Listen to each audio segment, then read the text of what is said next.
refuse to adopt a similar land acknowledgement because too many town officials and residents are apparently concerned that a simple land acknowledgement could lead to reparations and loss of their real estate holdings. That's right. We acknowledge that we are meeting on the unceded ancestral homeland of indigenous peoples, whose enduring presence we humbly recognize.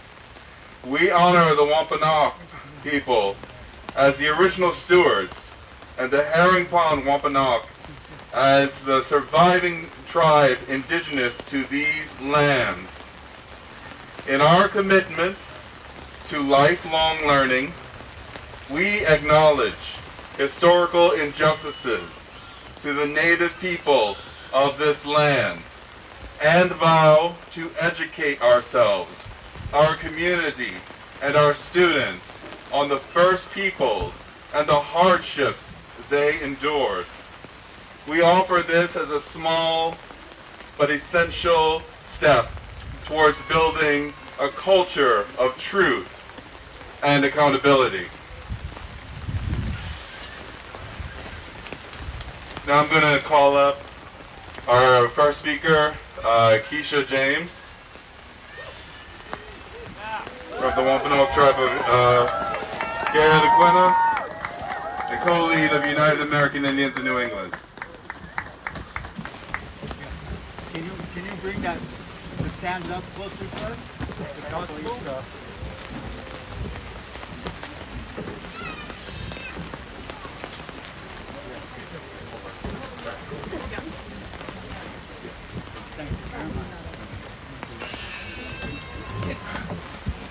Good afternoon, sisters, brothers, and siblings.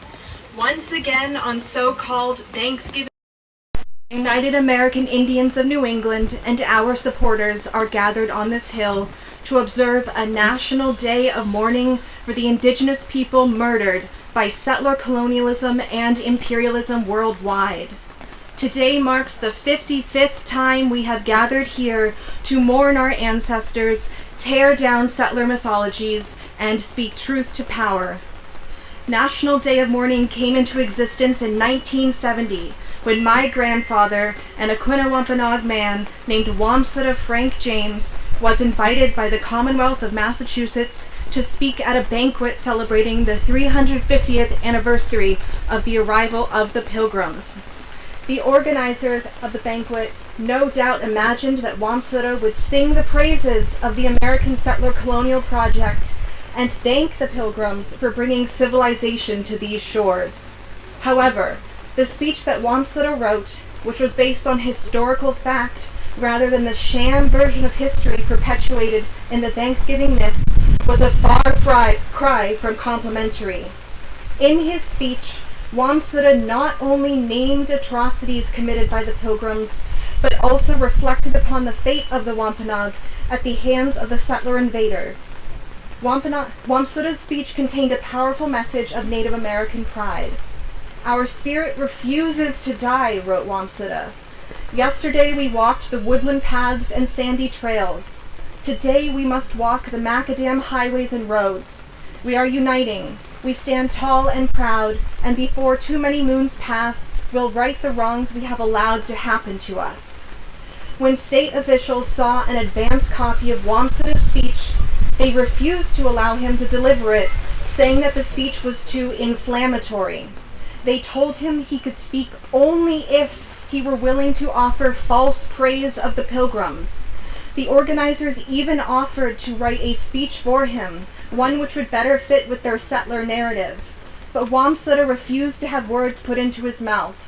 His suppressed speech was printed in newspapers across the country, and he and other local Native activists began to plan a protest. The flyer for this protest, which was circulated nationwide, read, "What do we have to be thankful for? The United American Indians of New England have declared Thanksgiving Day to be a national day of mourning for Native Americans." On so-called Thanksgiving Day, 1970, Wamsuta, and members of at least 25 tribes, as well as a handful of non-native allies, gathered here on this hill and observed the first National Day of Mourning. Attendees spoke about the Pilgrim invasion and conditions in Indian country, marched around Plymouth, boarded Mayflower II, and even buried Plymouth Rock in sand. One leader of the American Indian movement would later say of the first National Day of Mourning that it is, quote, a day American Indians won't soon forget. We went to Plymouth for a purpose, to mourn since the landing of the Pilgrims, the repression of the American Indian, and to indict the hypocrisy of a system which glorifies that repression. So, why do so many Native people object to the Thanksgiving myth? According to this myth, the Pilgrims, seeking religious freedom, landed on Plymouth Rock. The Indians welcomed them with open arms and then conveniently faded into the background, and everyone lived happily ever after. The end. Here is the truth. First, the Pilgrims are glorified and mythologized because the circumstances of the first permanent English colony in North America, Jamestown, were too ugly to hold up as an effective national myth.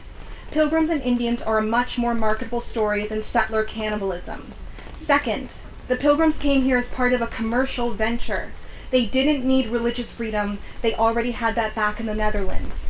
The Mayflower Compact was merely a group of white men who wanted to ensure they would get a return on their investment.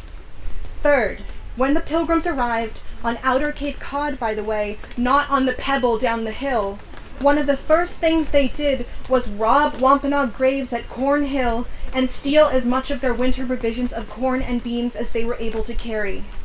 Fourth, some Wampanoag ancestors did greet the Pilgrims and save them from starvation. And what did we, the indigenous people of this continent, get in return for this kindness? Genocide, the theft of our lands, the destruction of our traditional ways of life, slavery, starvation, and never-ending oppression. Fifth, the first official Thanksgiving did not take place in 1621 when the Pilgrims had a harvest time meal provided largely by the Wampanoag.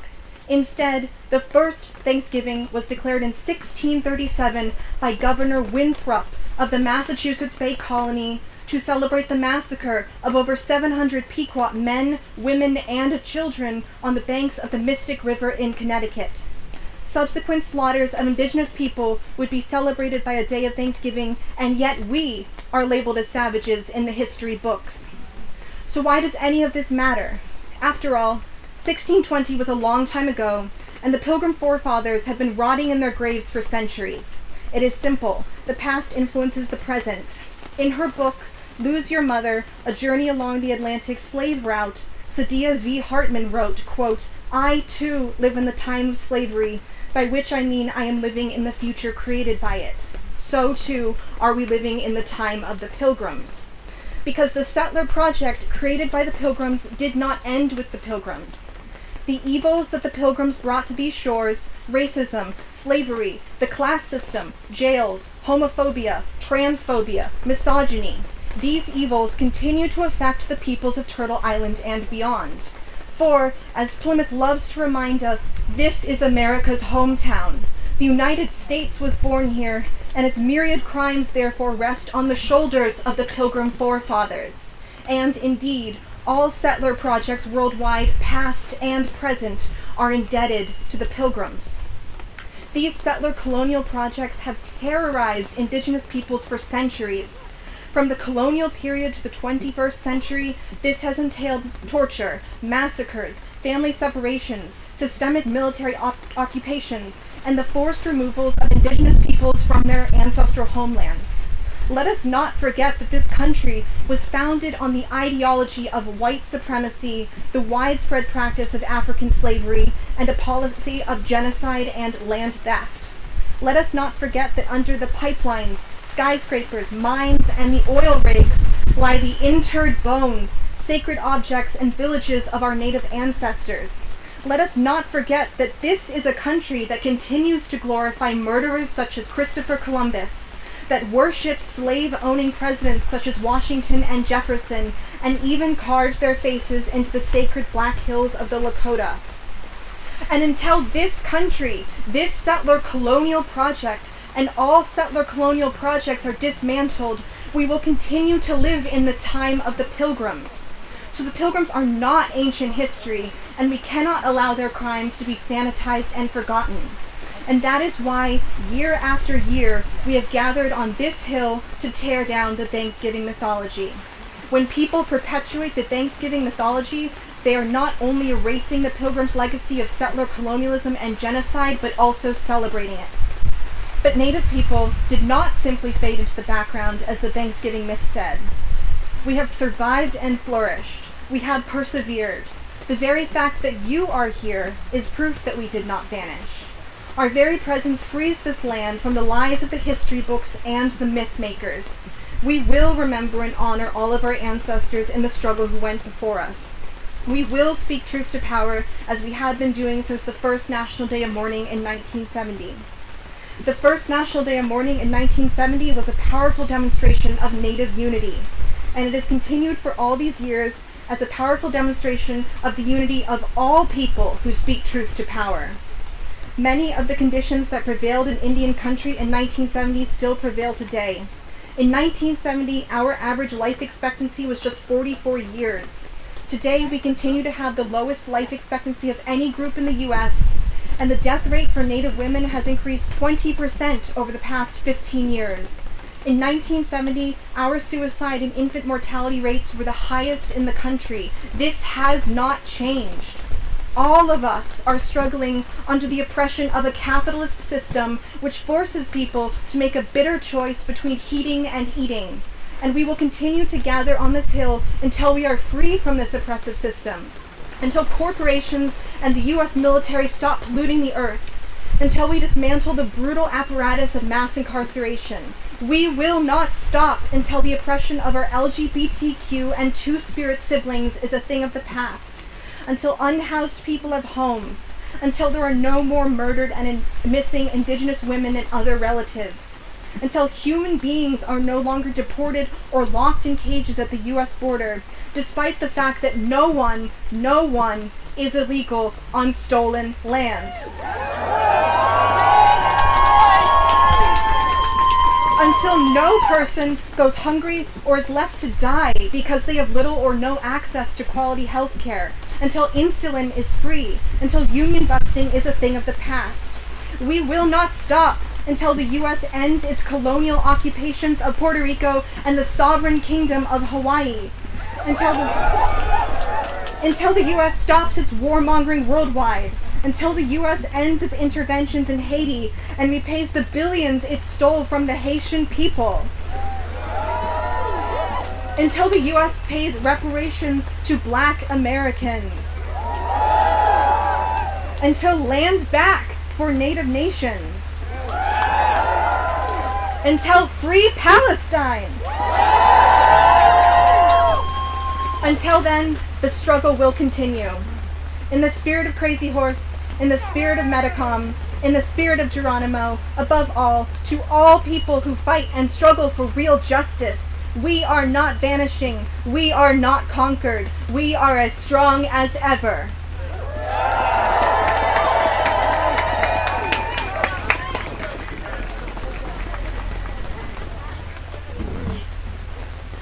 Thank you.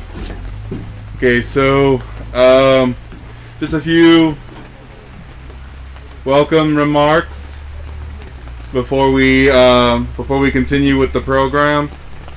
First of all, we wanted to do a roll call of all of our people that came on buses from Portland, Maine, from Western Mass, from Jamaica Plain, from the Bronx, from Brooklyn. Thank you, and welcome others who have traveled from a long distance, including the Red Nation, coming to us from New Mexico and Washington State. We want to thank everyone for being here on such a rainy day. And you know, we need, here in Massachusetts where we have a drought, we need and we welcome the rain. And for all of our indigenous peoples, when we say water is life, we welcome the rain, we welcome the waters. But it's a lot better for us to be out here in the rain for a few hours than what has taken place over the past few days in Gaza, where refugees living in tents have suffered the flooding that has exacerbated the humanitarian crisis. It's better for us to be here and to be able to go home. For all of our indigenous peoples, we say that we have a right to return back to our homelands. And we demand an end to occupation. Also, just want to give a quick word about our elders in our community. We are still living in a pandemic. COVID-19, many other diseases our community has faced over the last year. But our elders are still with us here today. Our community continues. And so of course we lift up all of our prayers. But we want to thank those elders, especially Matoin, who's with us here today. Despite it all, it's better for us to be standing here in rain. But so many of us have done so much just to be here today, and we want to thank you. So, just briefly, going to give the order of speakers. First, we're going to have Juan Gonzalez from the Council of Maya Elders. Secondly, and for the second time at National Day of Mourning, we will have a Palestinian speaker. We have Leah Kayali from the Palestinian Youth Movement. Then on our agenda, we have Chalia Naru giving the introduction for the Leonard Peltier statement, which has always been given to us. We're going to have Herbie Waters, who is going to continue the tradition of his grandfather and read that statement from Leonard Peltier. We're going to have Tailing Mora, Taino from Boriken, Puerto Rico. And we're going to conclude this part of our action with the Red Nation and Demetrius Johnson. So with that, let's bring up Juan Gonzalez.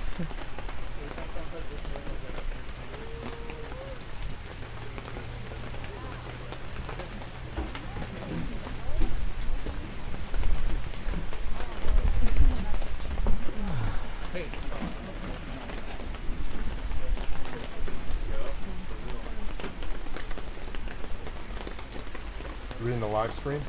This is the live stream? No, I appreciate it. Maltios, to everyone here. As you noticed at the beginning, we were having a little bit of a hard time lighting a fire. And I want to thank you, each of you, for sending your good energy and help us light the fire. And at one moment, the presence of the Palestine people kind of created a fence around us, and that's when the fire started. So this means that each of us is needed to light the fire, and the fire is everywhere. You know that. So thank you for all of that. We must keep struggling, fighting, working, because our creation is facing really serious dangers today. And I'm not just talking about the United States, I'm talking about the whole planet, the whole Mother Earth.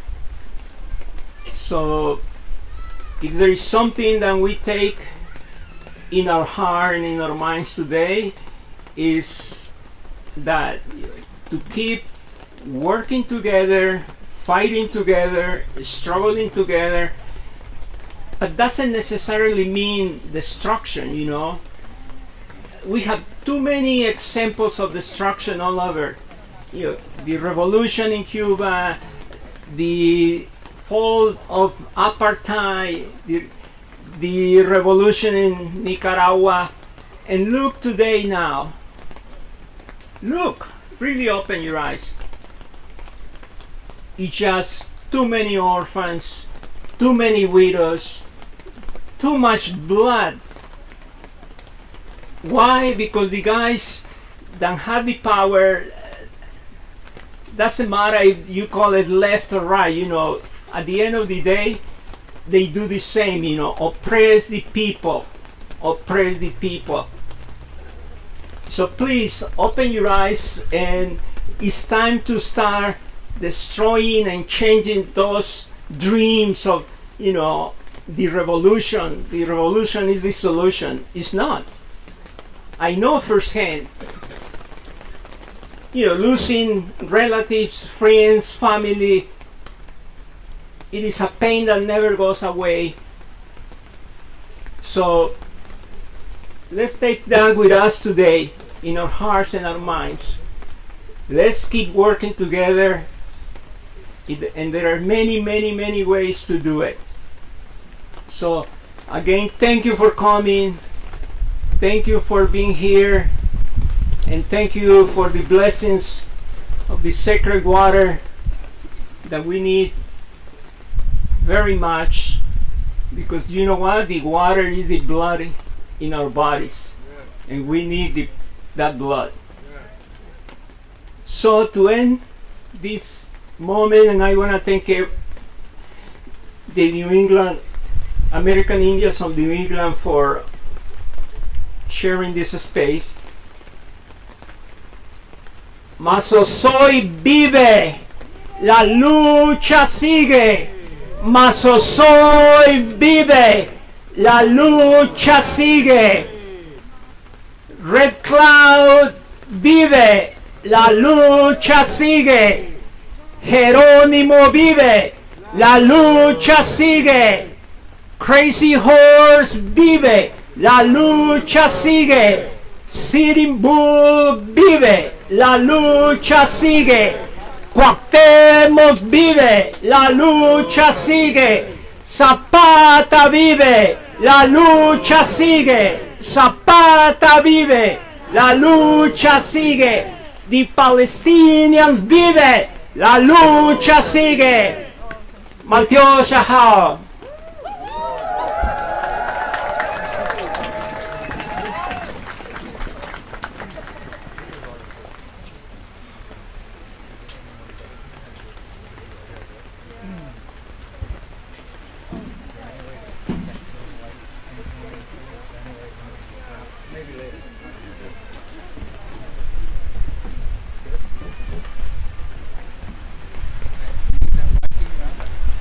Needs to go home, huh?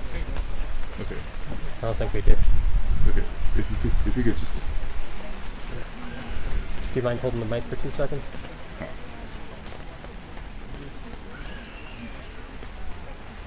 There you go. Good? No, you wanted it right. So. I'm sorry, thank you. Okay. Okay. All right.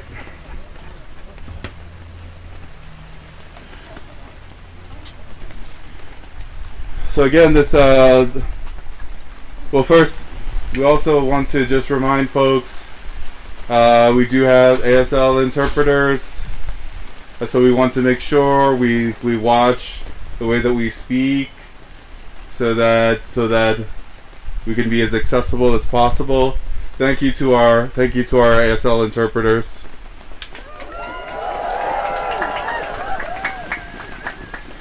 reflecting on the raindrops hitting the tarp. And it reminds me, I'm also an MLK visiting scholar at MIT's Department of Urban Studies and Planning. And this rainfall on the tarp reminds me of the encampment that we had across our campuses. The fight for liberation continues. Yet our students are facing the criminalization of just exercising their First Amendment rights. So shame on all of those institutions. But what the students have created is so beautiful. And I want to say that as North American Indian Center of Boston, United American Indians of New England, we are part of the Boston Coalition for Palestine. With our dear relatives, inclusive of our dear relatives at the Palestinian House and the Palestinian Youth Movement. So with that, I'm going to bring up our next speaker, Leah Kayali.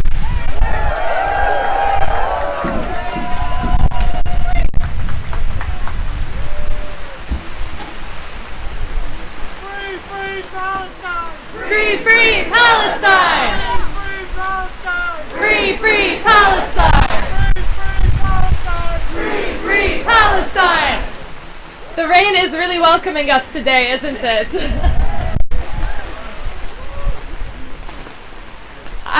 My name is Leah Kayali and I'm with the Palestinian Youth Movement. And I'm so honored to be here today on the day of mourning. Because as a Palestinian, every day for the last 419 days has been a day of mourning, knowing that the death toll is likely in the hundreds of thousands. So we are mourning with you today. Genocide, the unforgivable crime, has been wrought against so many of us indigenous folk. This is the bloodied history that colonizers tried to cover up with stories like Thanksgiving and Israeli independence. And today we reject those lies. Today, as a Palestinian, let me tell you our truth. This ongoing genocide is more than the heart-wrenching stories that you've heard. It is more than Hind Rajab's call for help, Rafat al-Harir's last poem, and Sha'ban al-Dalul's tent in fire.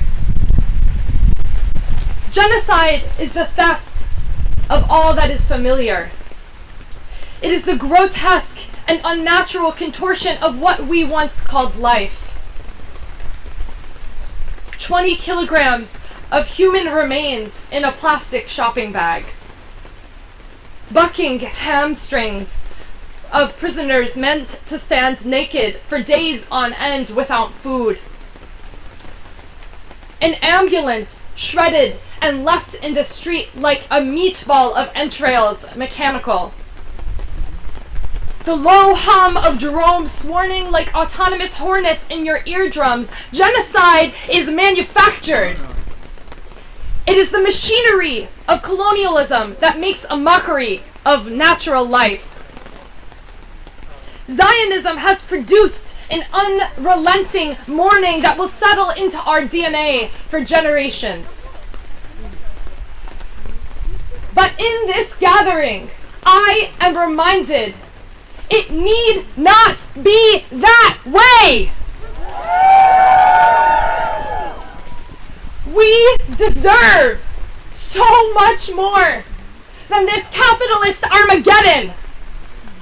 Today, I feel in my body that I am surrounded by the folk who stare into this machinery of death and who extend a hand into the gears to hold ours as Palestinians. To say we have been here too, and we will only emerge together.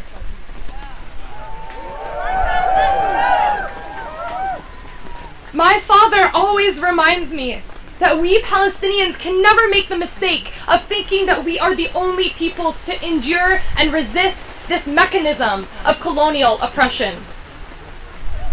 For if we believe that we suffer alone, we will never rise together. So when I grieve the tens of thousands of children in Gaza who are orphans, I mourn the generations of native children who have been stolen from their homes. Because, to borrow from Nick Este's words, the theft of the young is the theft of the future. When I hear of the martyrs whose bodies are stolen by the cruel Zionist regime, my heart aches for every murdered and missing indigenous person. And when I weep for Walid Da'a, the now martyred Palestinian political prisoner, I know that with my tears I must demand freedom for Leonard Peltier.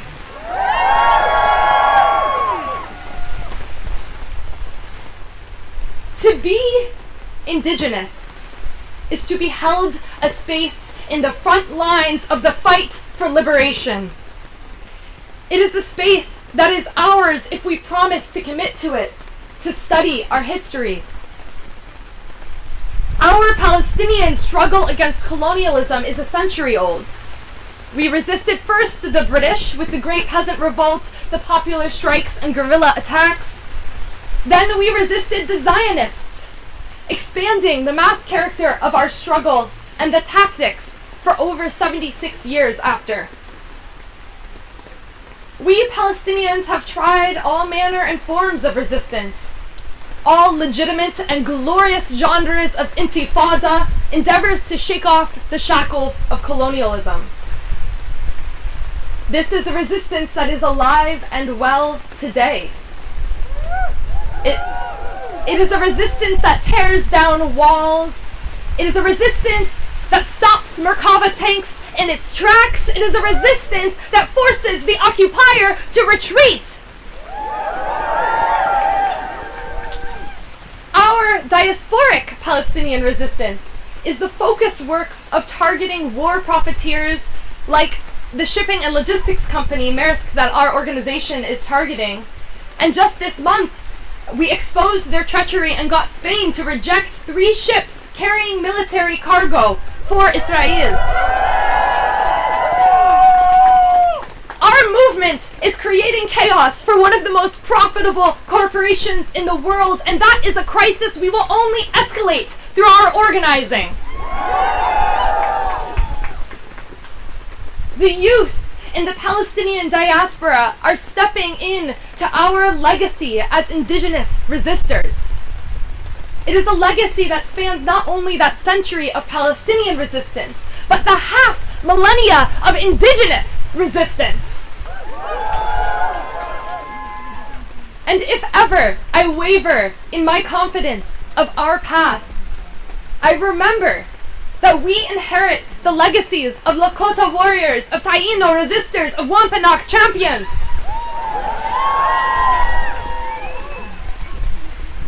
This summer, I connected with comrades from Hue Aloha Aina, and these Hawaiian organizers shared with me a chant in their struggle that passes on the message of a prophecy, an intifada where the masses will come together and strike at the heart of empire. And I don't know about you, but every day I feel closer to that revolution.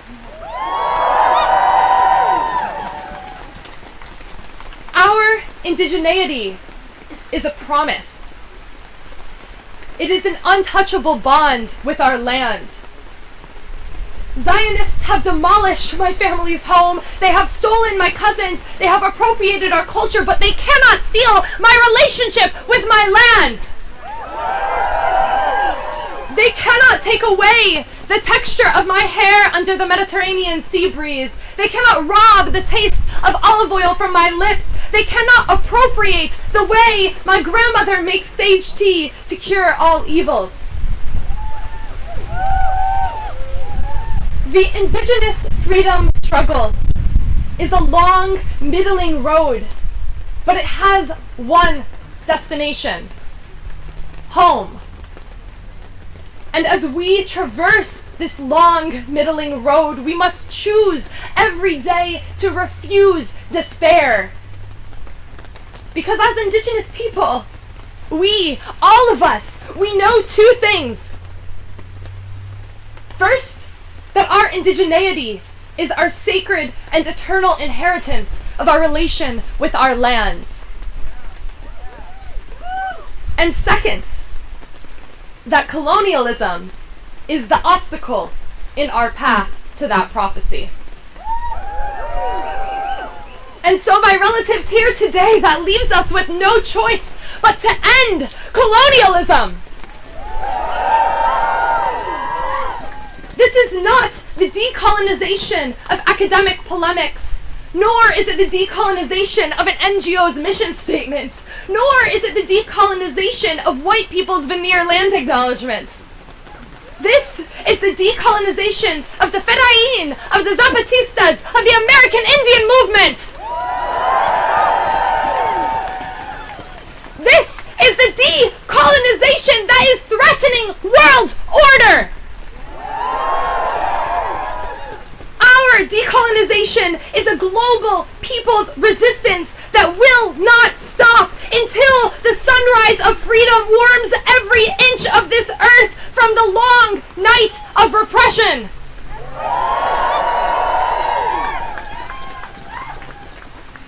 So let them try. Let them try to steal our children, to push us from our homes, to repress our culture. They will fail because they are in our way. The future of collective freedom is our future of prophecy and our promise. Because nothing can stop this rising tide of resistance. Because the land knows her stewards, and we vow to her that we will return victorious. So when I say from Turtle Island to Palestine, you say land back. From Turtle Island to Palestine. Land back. From Turtle Island to Palestine. Land back. From Turtle Island to Palestine. Land back. Thank you so much.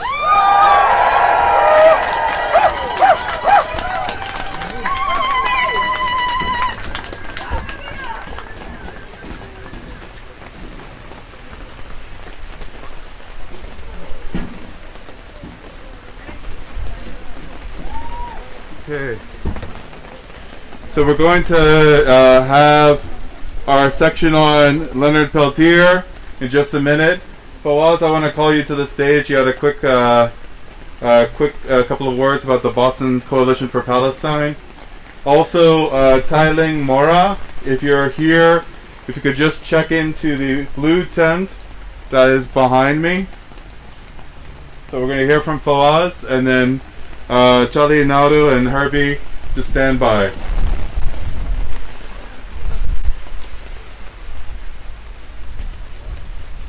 How are we doing today? I stand here today, and for some feeling, a couple of years ago, I was in Ashkelon, which is my homeland, home city, and it just feels exactly the same, being among my people on occupied land. Many years ago, when I came to the United States, I met an indigenous friend, and I always made sure whatever I do is being approved and accepted and celebrated by my indigenous friends, and I went to many powwows and things like that for it. Something stuck to my head. A friend of ours, his grandmother, always talked about how people try to do things and be good, and to be good descendant for our good ancestors.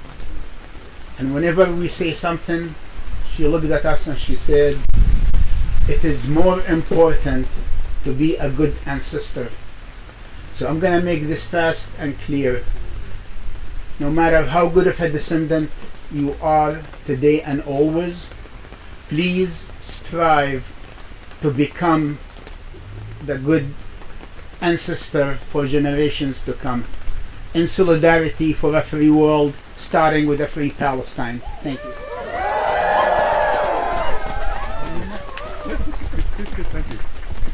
Thank you to Fawaz. Now I'm going to call up Charlie Naru and Herb Waters, who are going to give us words introducing the longest serving political prisoner here in the United States, Leonard Peltier, and then the reading of the statement.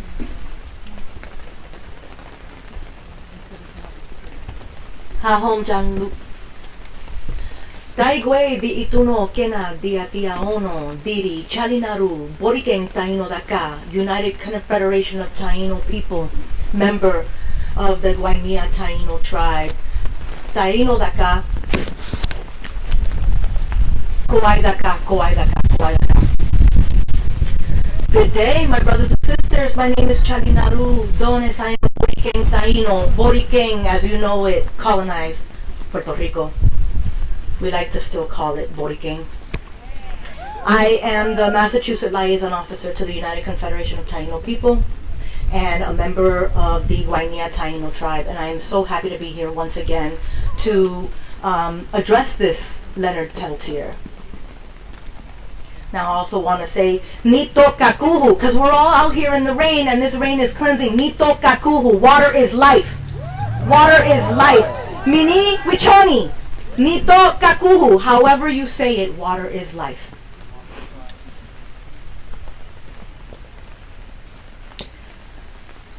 I am here to explain Native political prisoner Leonard Peltier's case to you. After that, we will hear a statement directly from Leonard himself. Now, during this time, if you feel compelled, please go online and donate to his defense committee. It's freeleonardpeltiernow.org. So do it now, do it later, do it yesterday, but do it. Free Leonard Peltier, yes! Leonard Peltier is now 80 years old.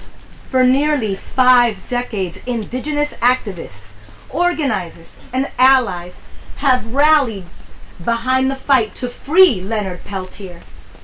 Numerous constitutional violations took place throughout Leonard Peltier's trial, during which he experienced obvious racism. He has had ongoing health concerns, and his status as an elder is fragile. He should have been released years ago. It's hard to fathom and grasp how we're all once again in Plymouth for another year, advocating for his release at another National Day of Mourning. A member of the Turtle Mountain Band of Ojibwe, Peltier is a political prisoner in a country that denies it has political prisoners. He has been incarcerated since his arrest in 1976. Leonard has dedicated his life to standing up for and defending Native people. After a shootout occurred on Pine Ridge Indian Reservation in 1975, Leonard Peltier was framed up for the deaths of 2 FBI agents there. It has long been known that the prosecutors of his case engaged in misconduct, including the fact that the FBI concealed ballistics reports that showed Leonard's gun did not fire those shots. This miscarriage of justice is why there are prosecutors, including former U.S. Attorney James Reynolds, who have asked President Biden to free Leonard. Reynolds was the lead prosecuting attorney on Leonard's trial and appeal, and even he came to understand that the trial and conviction were unjust and racist. Leonard suffers from multiple medical conditions and has frequently experienced medical neglect in prison. He is now the longest surviving political prisoner in the entire United States. He didn't choose this martyrdom of his life. He was taken against his will and is incarcerated by a system that was built and created to destroy Native, Black, and Latino people. His freedom directly ties to indigenous demands for liberation. Peltier had a parole hearing last June after more than a decade since the previous hearing, and once again he was turned down by the Federal Bureau of Prisons. He is held at Coleman U.S. Penitentiary are an accurate reflection of how little respect and dignity the United States government has for Native people. He should have been paroled long ago. He should have been on a compassionate release long ago. Right now, we must continue to fight for him and push Joe Biden to right this wrong. And free Leonard Peltier. Water is life.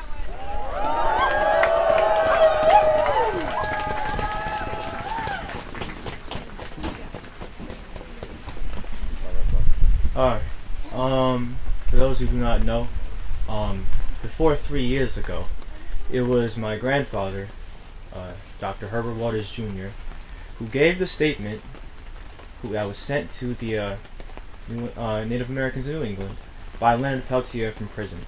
He'd been doing that for a while, and me, his grandson, is continuing that tradition right now. So I will begin reading Leonard Peltier's statement. Greetings, my relatives, friends, loved ones, and supporters. I am honored that you still hold me in your thoughts. Believe in me, with stolen lives and stolen labor.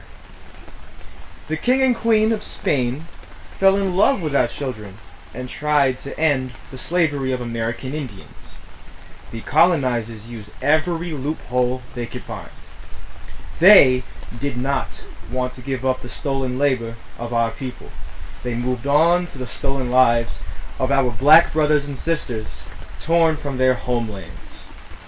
Our blood, our sweat, and our pain will forever bind us. The intent of the colonizers has always been total domination. When they could not control us, they killed us. They began with diseased blankets, Bibles, bullets, and lies they called treaties. Words are sacred. Our people know this, just as we know that Mother Earth herself lives and breathes through us.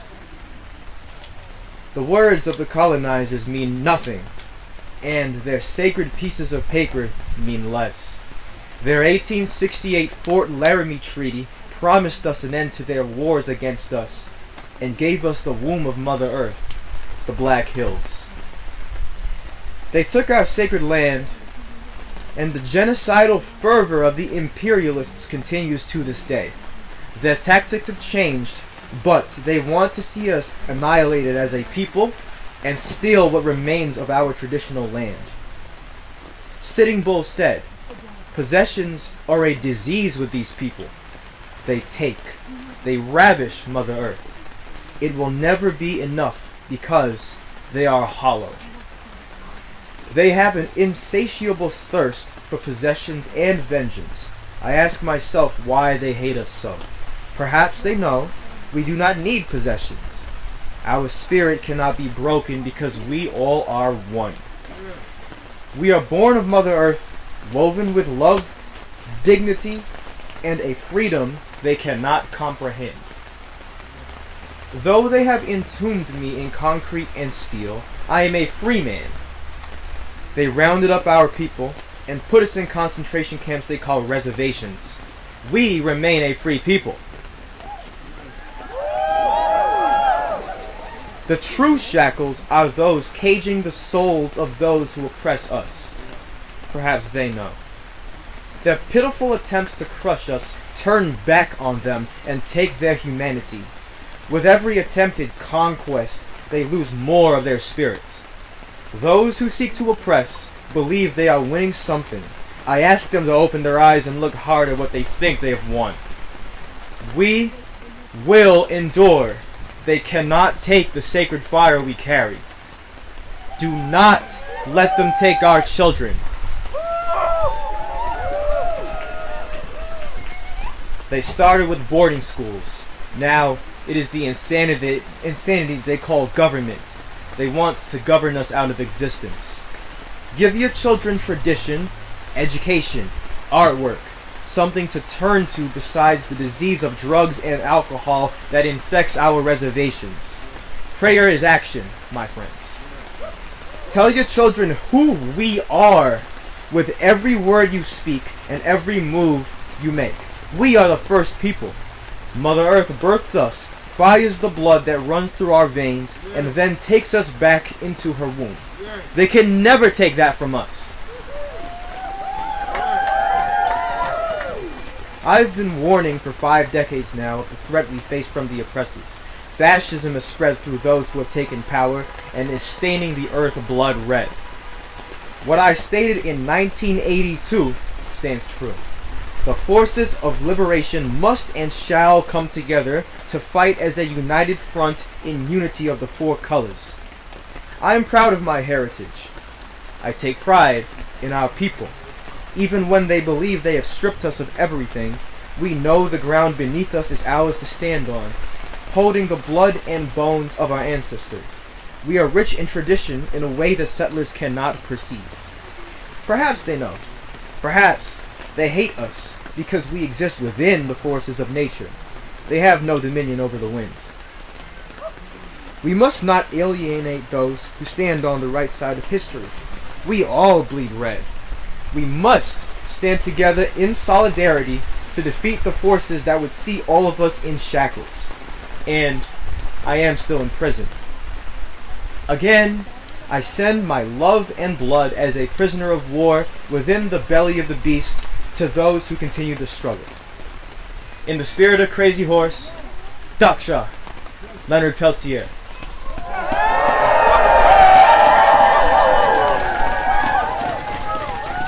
As aforementioned, for any more information about freeing Leonard Peltier and the cause, and the correct place to donate, kindly visit freeleonardpeltiernow.org. That is freeleonardpeltiernow.org. Free Leonard Peltier!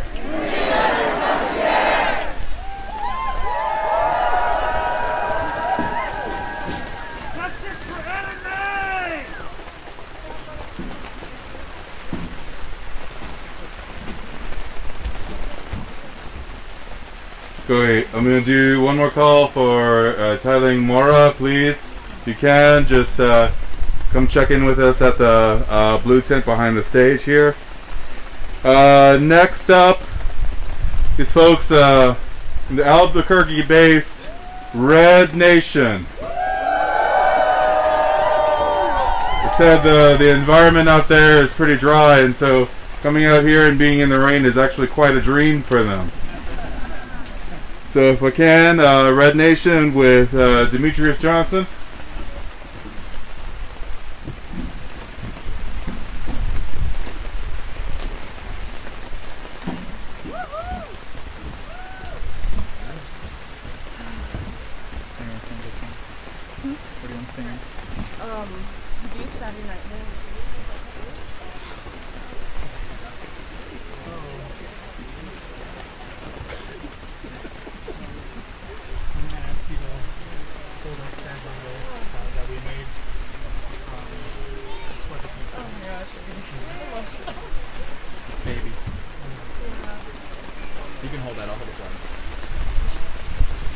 Free Peltier! Free Peltier! 24 is our year! Free Peltier!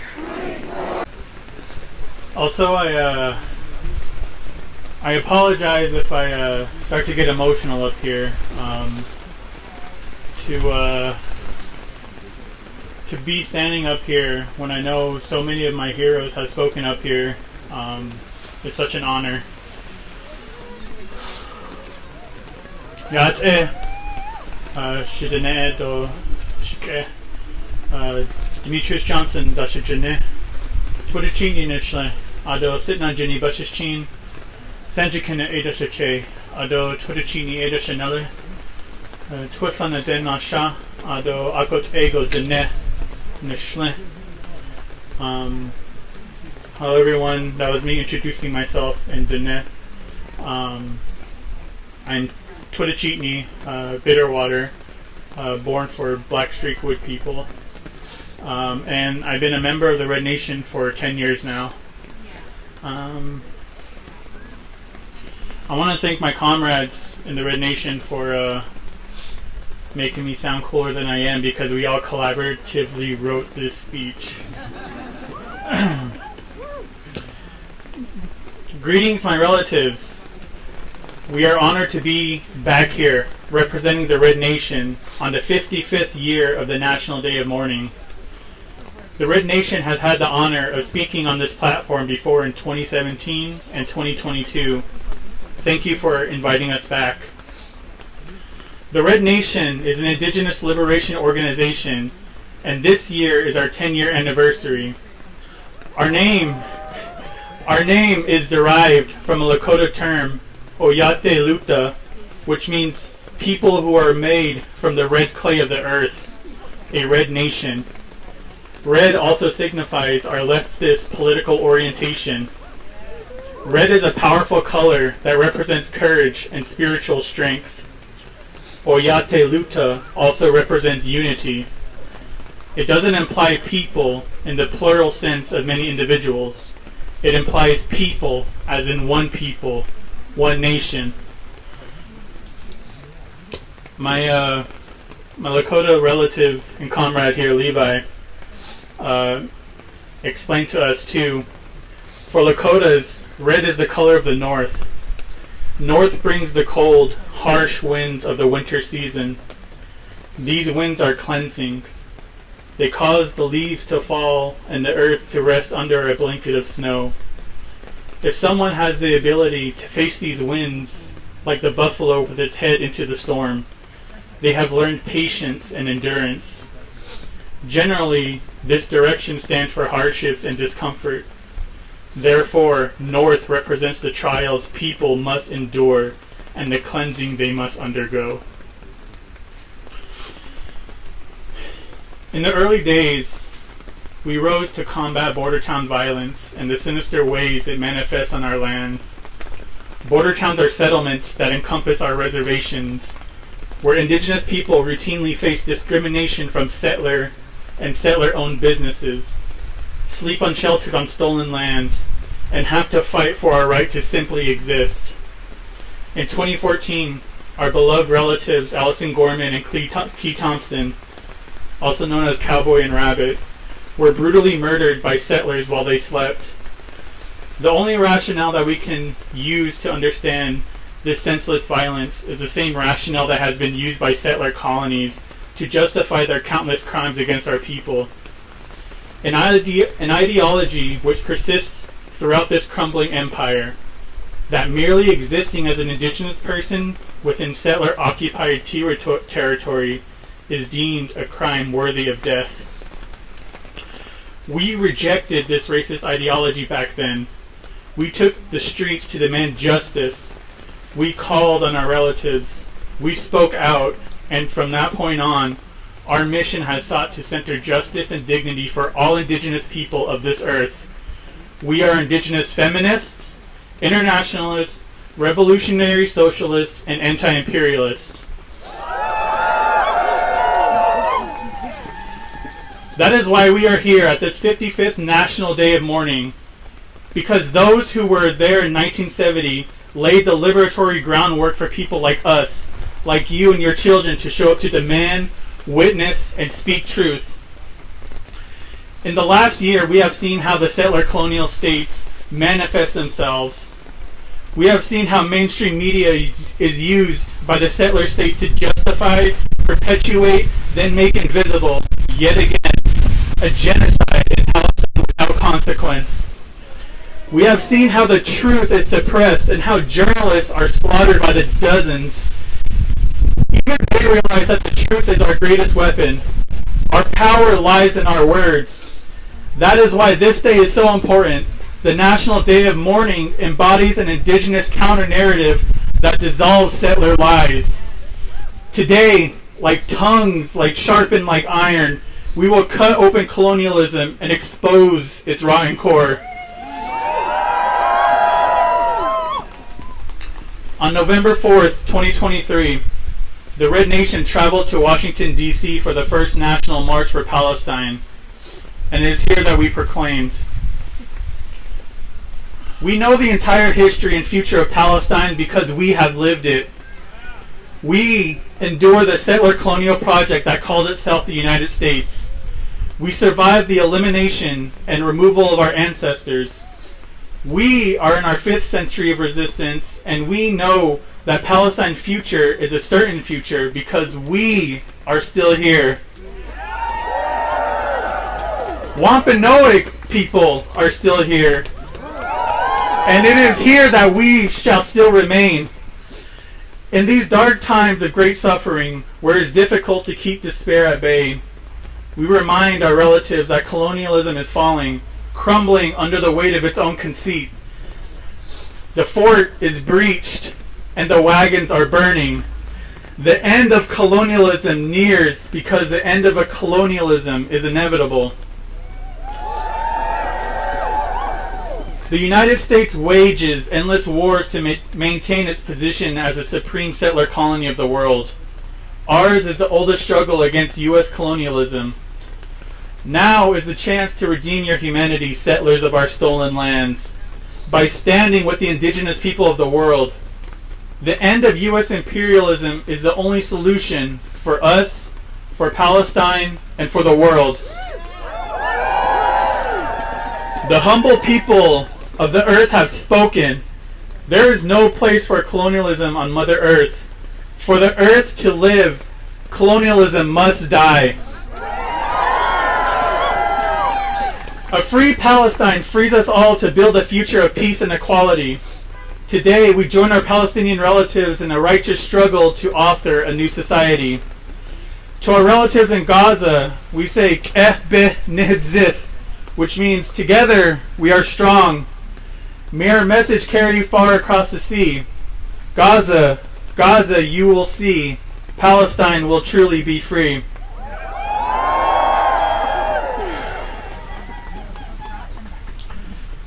Today, we deliver a devastating blow to colonialism.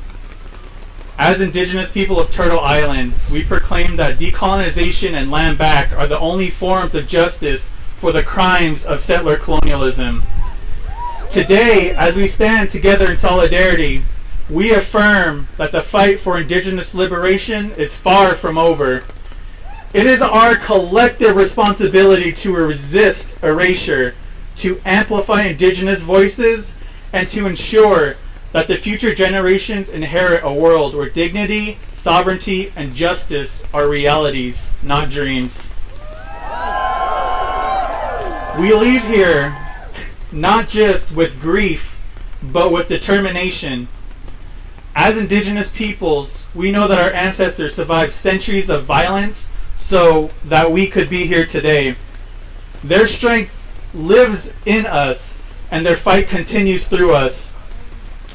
Together, let us carry this message of resistance and solidarity forward for the Wampanoag people, for indigenous nations across Turtle Island, for Palestine, and for all oppressed peoples fighting for liberation.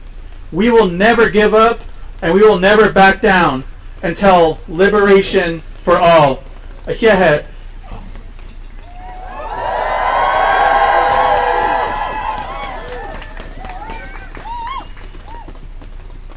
And so I know we're supposed to march after this, but just a real quick plug, follow Red Nation on social media, but also please join us in a I'd like to lead a chant of sorts. So repeat after me. From Plymouth Rock to Palestine. Occupation is a crime. From Plymouth Rock to Palestine. Occupation is a crime. Yeah.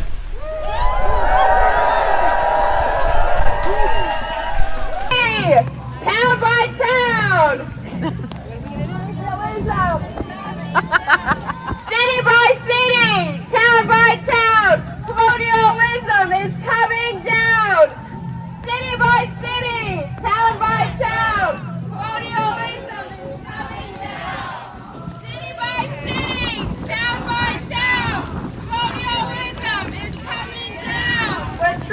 rights are under attack, what do we do? Stand up, fight back. When sovereignty is under attack, what do we do? Stand up, fight back! When treaty rights are under attack, what do we do? Stand up, fight back! When sovereignty is under attack, what do we do? Stand up, fight back! What do we do? Stand up, fight back.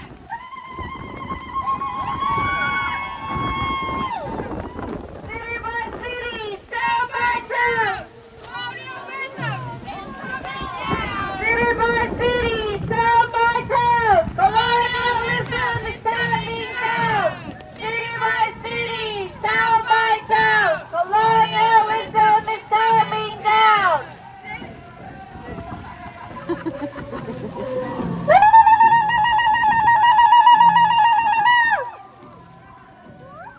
Hey, hey, ho, ho.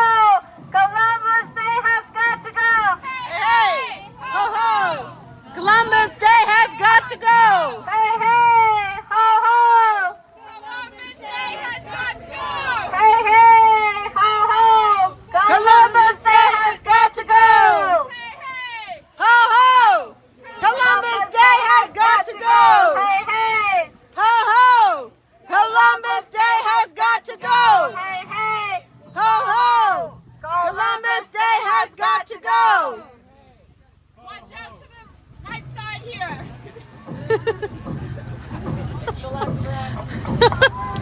Stage right! Hey, hey! Ho, ho! Columbus Day has got to go! Hey, hey! Ho, ho! Columbus Day has got to go. Hey, hey! Ho, ho! Columbus Day has got to go! Hey, hey! Ho, ho! Columbus Day has got to go! Hey, hey. Ho, ho. Columbus Day has got to go. Hey, hey! Ho, ho! Columbus Day has got to go!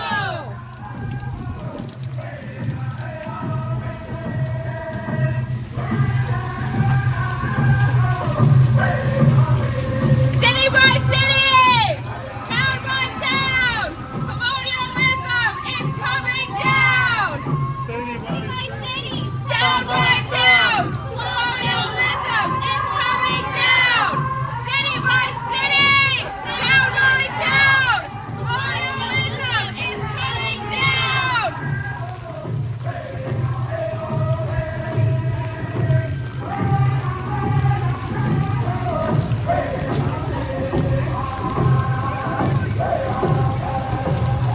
We are not banishing. We are not banishing. We are not conquered. We are not conquered. We are as strong as ever. Repeat after me. We are not banishing. We are not banishing. We are not conquered. We are not conquered. We are as strong. We are as strong as ever. We are not banishing. We are not conquered. We are as strong as ever. We are not banishing. We are not conquered. We are not conquered! We are as strong as ever.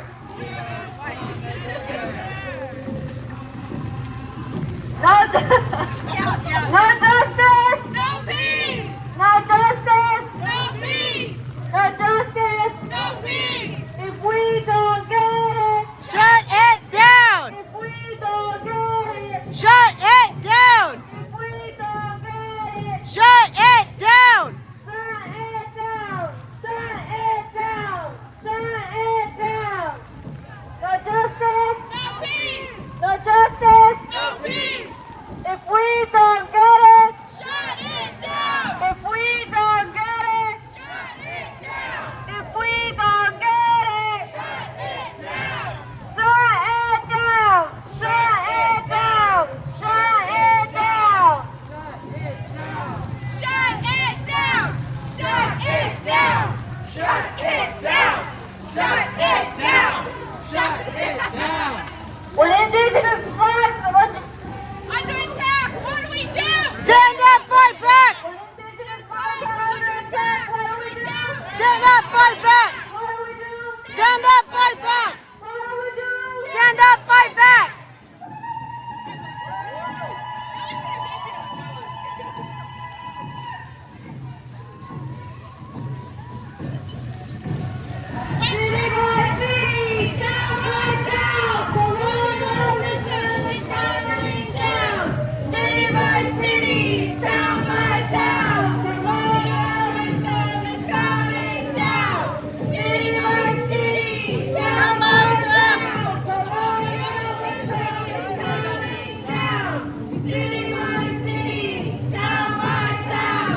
Stand up, fight back! Stand up, fight back! Stand up, fight back! Stand up, fight back! Stand up, fight back!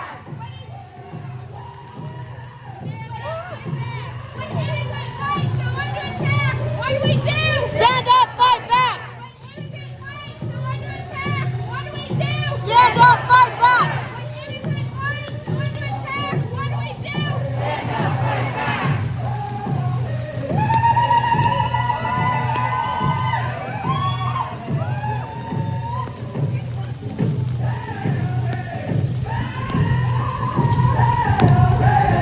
Free, free Palestine! Free, free Palestine! Free, free Palestine! Free, free Palestine! Free, free Palestine! Free, free Palestine! We will free Palestine within our lifetime. We will free Palestine.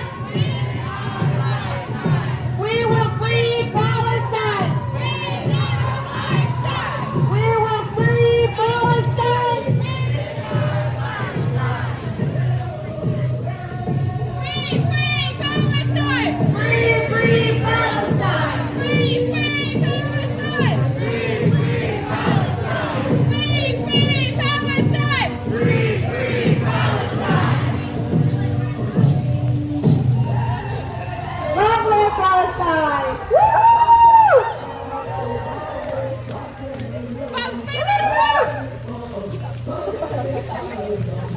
The people united will never be defeated. The people united will never be defeated. El pueblo unido jamás será vencido.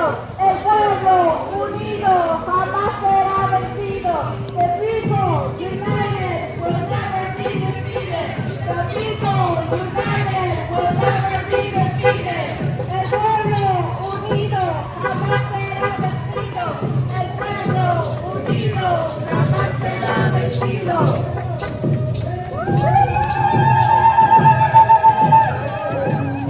What do we want? Red flag. When do we want it? Now! What do we want? Red flag! When do we want it? Now! Why do we want? Red flag! When do we want it? Now! And if we don't get it, Shut it down! if we don't get it, Shut it down! shut it down! Shut it down! Shut it down! Shut it down! What do we want? Red flag. When do we want it? Now! What do we want? Red flag. When do we want it? Now! What do we want? Red flag! When do we want it? Now! And if we don't get it, Shut it down! if we don't get it, Shut it down! shut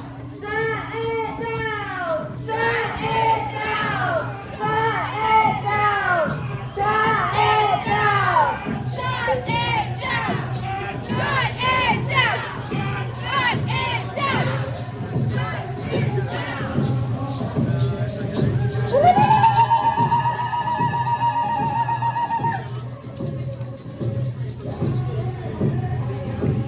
From Plymouth Rock to Palestine, occupation is a crime!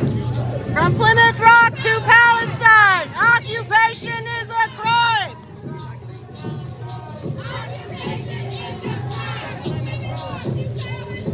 Occupation is a crime!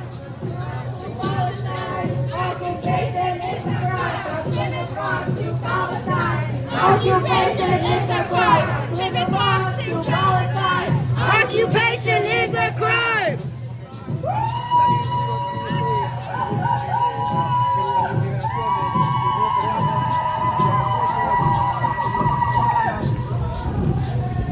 Free the people, free the land. No people stolen land. Free the people, free the land. No people stolen land. Free the people, free the land. No people stolen land.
Free the people, free them all. Break the chains and let them fall. Free the people, free them all. Break the chains and let them fall. Free the people, free them all. Break the chains and let them fall. Free the people, free them all. Break the chains and let them fall. Free the people, free them all. Break the chains and let them fall. Free them all.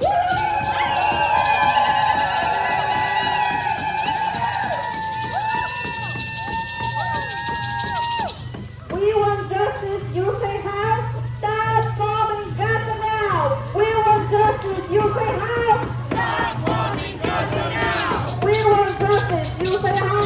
Stop bombing Gaza now! We want justice, you say how? Stop bombing Gaza now! We want justice, you say how? Stop bombing Gaza now! We want justice, you say how? Stop bombing Gaza now! Free, free Palestine! Free, free Palestine! Long live Palestine! Long live Palestine! Free, free Palestine! Free,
peace on stolen land. Free the people, free the land. No peace on stolen land. Free the people, free the land. No peace on stolen land. Free the people, free the land. No peace on stolen land.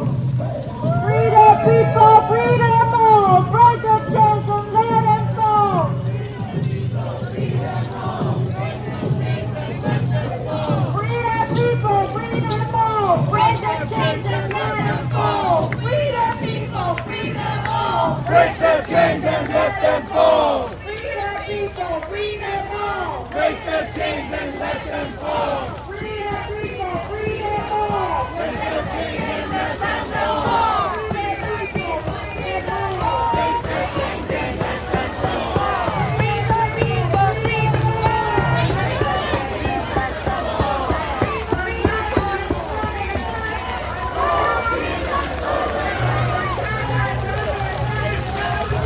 Stand up, fight back!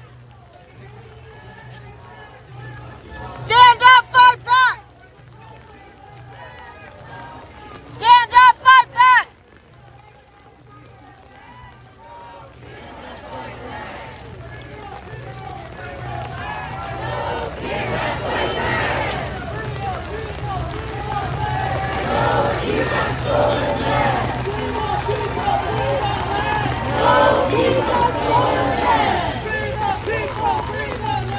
No peace on stolen land!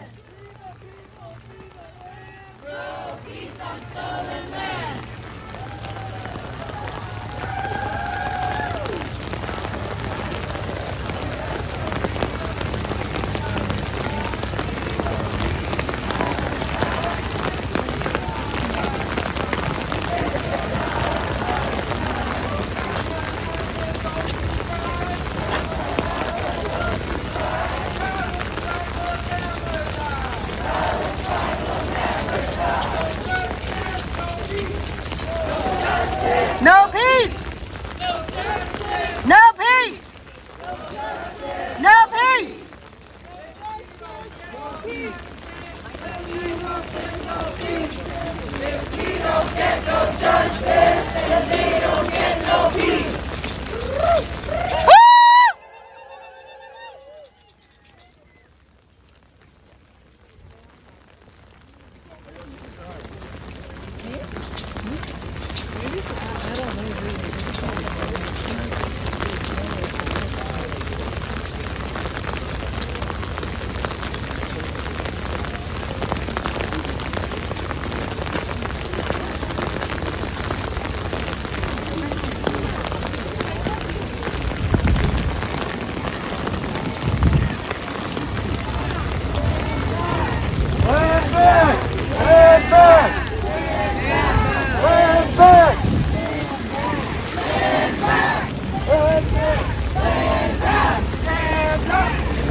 These border walls have got to go. From Palestine to Mexico. These border walls have got to go. From Palestine to Mexico. These border walls have got to go.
Over 54 years ago,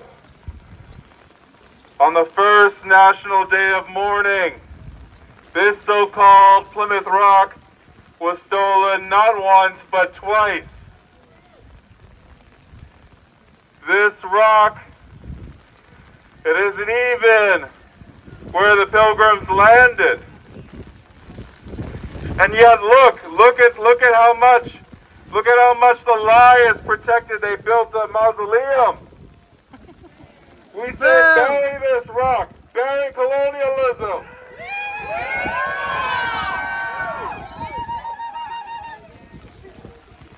I'd like our speaker from New York to come to the truck.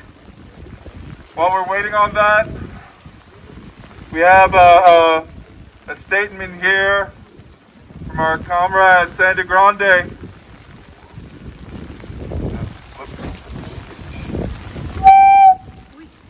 Dear comrades, I'm so sorry not to be with you in person today, but I hold each of you the deepest resonances of my heart and soul. For over a half a century you have gathered here in a glorious embodiment of indigenous refusal. In refusal of state silencing, colonial erasure, settler mythologies, and historic and ongoing genocide and dispossession. It is often misunderstood how generative, how bountiful refusal is. But it is through acts of refusal that we are able to honor our ancestors, gather in solidarity, and engage in a collective assertion of indigenous life and indigenous futures. This is the day we show up for each other and for all the warriors on the front lines of struggle today. Most of them there not because they chose to join a protest movement, but because they have conscripted by capitalism, by colonialist violence, and the ravages of settler statecraft into defending their homelands and their relatives. In Peru, indigenous death tolls are high, undercounted, and obfuscated. It's virtually impossible to keep an accurate count. It's been widely reported that in the past decades, 38 leaders of Amazonian peoples have been assassinated by mafias. Mafias associated with illegal mining, logging, and drug trafficking. And in 2022-2023, a reported 50 civilians were killed and another 1,400 injured by state police in uprising against President Dina Boluarte's legislative coup. While their deaths are differently reported and categorized, we know that all of them were land defenders. We know that all of them were killed by the colonial state repression. Such tactics are not unique to Peru. As we anticipate another transfer of state power in 2026, I know that many of you rightfully fear what lies ahead. But as you study yourselves, plan, and organize for countermeasures, I encourage you and all of us to build transnational solidarities. Many around the world have lived through such times already. Peru has had 6 presidents in 5 years. In that time, there has been widespread corruption.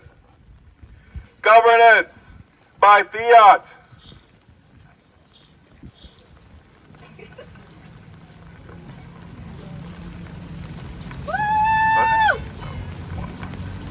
Governance by fiat, convict presidents, the weaponizing of courts, and collusion of plutocrats and authoritarians. At the same time, it is indigenous peoples who are made criminal. Recently, 11 indigenous leaders were sentenced to 9 years in prison for protesting the Las Bambas megamine. And 4 indigenous youth were sentenced to 6 and 7 years in prison for protesting President Dina Boluarte. Still, the Quechua, Aymara, Andean, and Amazonian peoples persist, just as the Wampanoag have persisted here in active refusal since 1620, the Palestinians since the 1967 Nakba, and the peoples in Sudan, Haiti, Congo persist. It is in our honor of these peoples and ancestors that we must continue to come out, show up, and join in this collective show of refusal every day of mourning in peace and solidarity. Sandy Grande.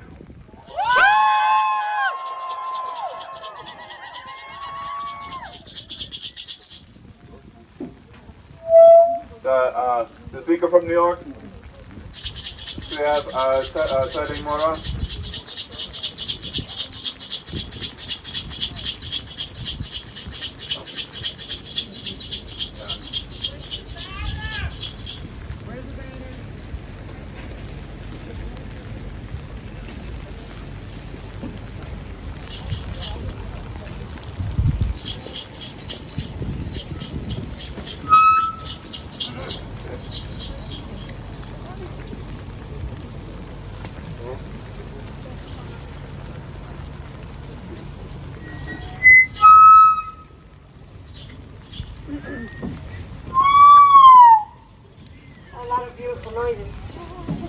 Home, Usacasacabo.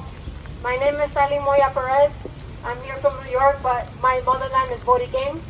And I'm here representing Urbaneta Bay. And above all, I'm a daughter of the ocean.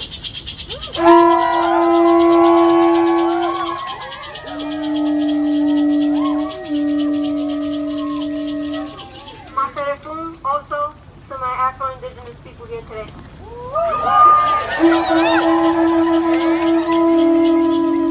Greetings to all indigenous familia, everyone here today, and all people of the archipelago of Boriquén. I want to start off by saying we were never wiped out. We are still here and have always been here. Our knowledge and wisdom is still here and has always been here. Our ancestral land is still here and has always been here. We predate whiteness as a concept and people. Yes. Of course, the colonizer doesn't want us to know this, and they wage war on our bodies, identities, and history.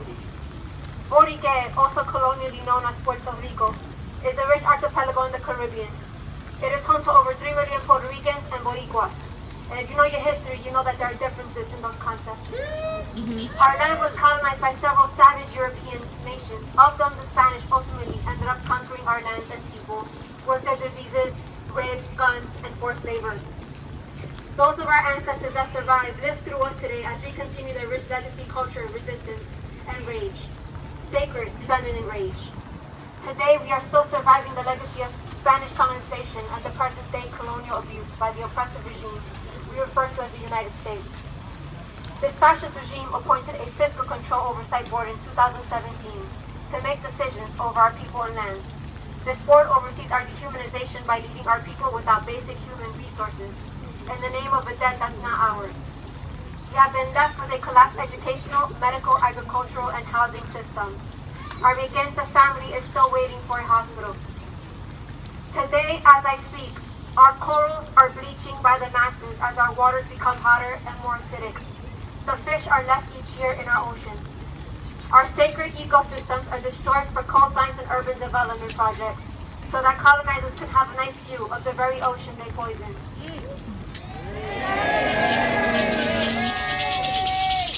The air in the southern towns is still poisoned from toxic and cancerous coal ash, which disperses into the air and leaches into our soils over time.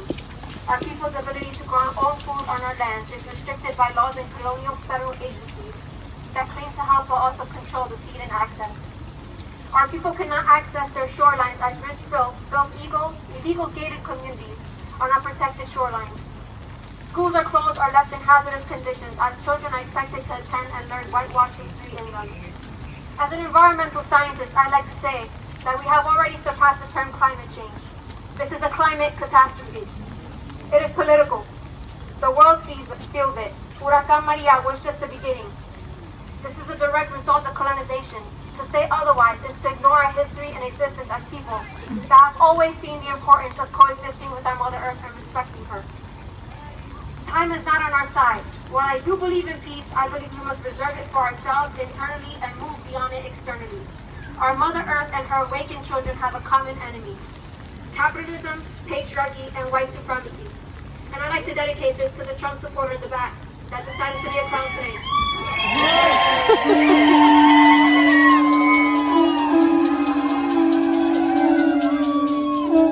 If this sounds familiar, it is because this is the colonial playbook. Our family in Palestine are currently experiencing the same thing. As families hypocritically sit down for a genocide, celebrating disguised as Thanksgiving, our tax dollars feed the war machine.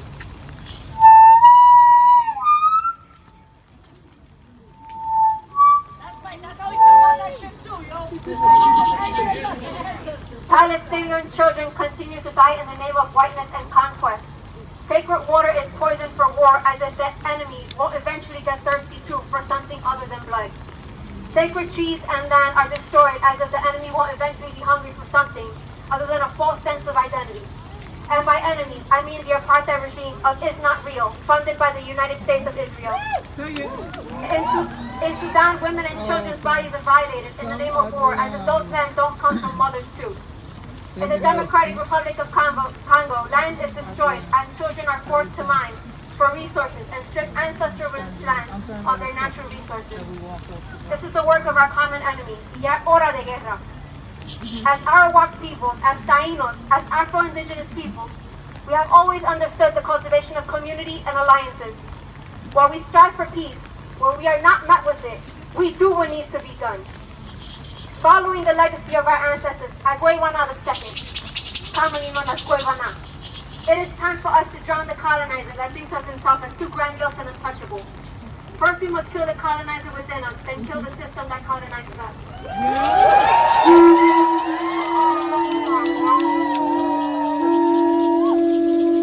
In a world where a seed is not free, where land and water is poison, we need to get into the formation. We wage war against our enemy by being in community with each other, by planting seeds wherever we go, including within us and our children, by protecting the water and freeing the land from poison and destruction, by any means necessary. And you can read in between the lines on that one. We don't have much to lose at this point. By teaching our children who we really are so that no one reduces our existence to starting and ending with violent conquest and eradication. And white people, you're also being called to get into formation. Your time as an ally is done. We are sick of your allyship.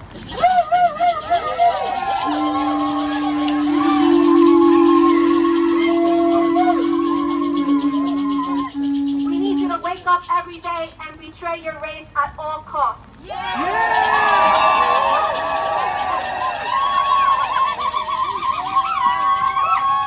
Create no safe spaces for whiteness. Put those bodies and minds that have benefited for so long from our resources, forced labor, death and displacement on the line. And if you are not ready to do so, get the fuck out of the way.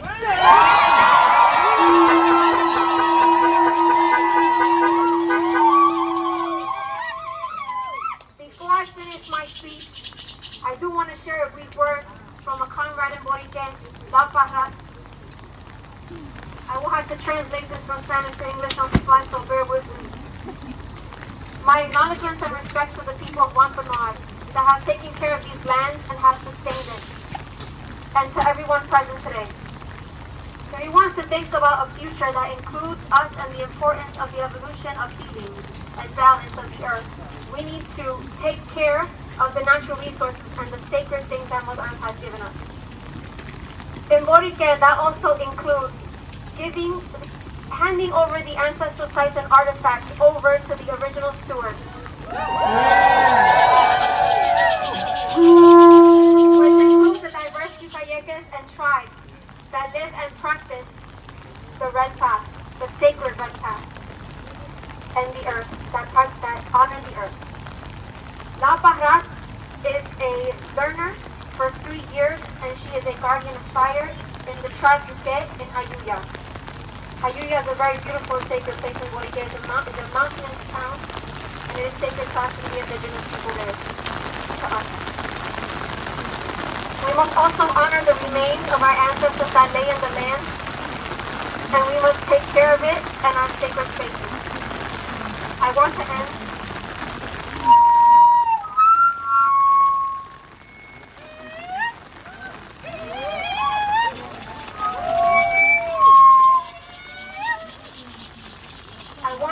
by saying, we are still here.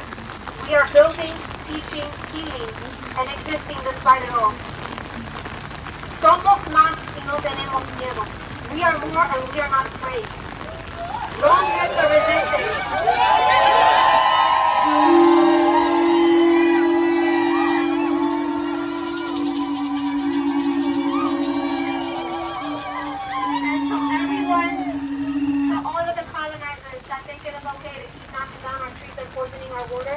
Fuck around and find out. We're gonna break the fucking bomb.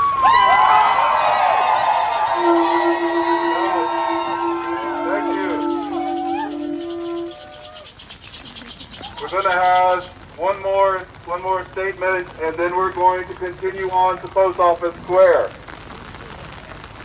This comes to us from Raquel of the United Home and Nation. Aristu. It is an honor to share this message representing the Gulf South on this day. So much has happened to our environment and our community since European arrival. What remains has survived centuries of apocalyptic transformation through persistent resilience, while we continue to mourn and honor what was lost along the way. The words for goodbye in the Oma language are Chabisala Chike. However, they do not literally mean a farewell. They translate to, I will surely see you later. This sentiment is reflected in the very nature of our river delta environment. One constant in our delta change, from the seasonal floods that bring sediment and build land. This promise was disrupted with the onset of colonization in the southeast. Colonizers marked our precious wetlands, the kidneys of our lands and watersheds. one of our most vital providers and protectors, as wasteland due to their fear and disdain for the unknown. They built levees to hold back the seasonal floods so they could build cities and towns closer to the river. Once connection to the rivers was cut, the wetlands were starved. River cave patches and swamp forests were cut down, dredged, and drained to convert them into farmland for monoculture crops and grazing lands for foreign livestock. We are deeply rooted to our homelands, and violence against our lands and waters extends to violence against us. In Louisiana, the chemical corridors and cancer alleys polluting the water, land, and air have sent many of our relatives to an early grave. From rare cancers, or living entire lifetimes struggling to breathe, or live well due to respiration and cardiovascular illnesses. Our ecosystems, our wildlife, and our communities, all interconnected, all vital for a living world, became the sacrifices for the comfort of others who transformed our landscapes for profit.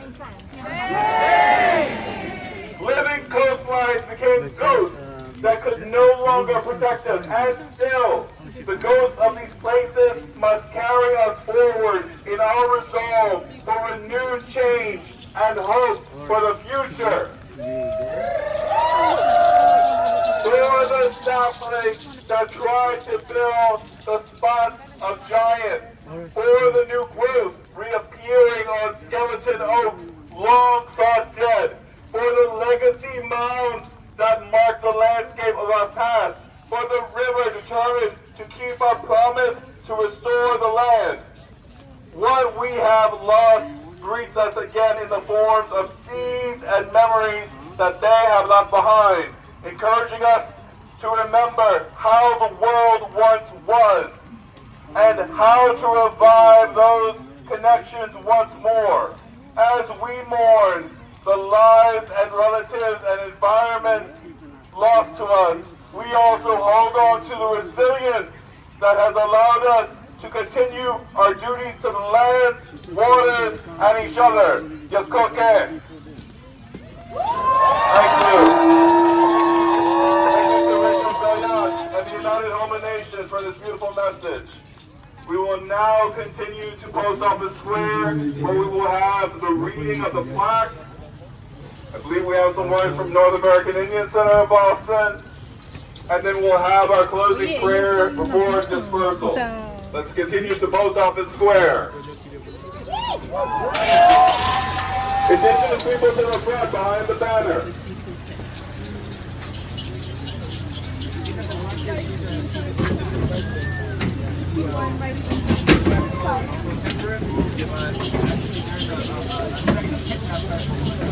Indigenous people back to the front!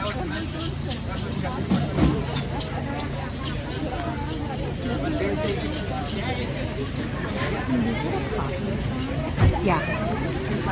Whole coffee so we don't have lines. I was playing with this. This is my first time. It's not bad.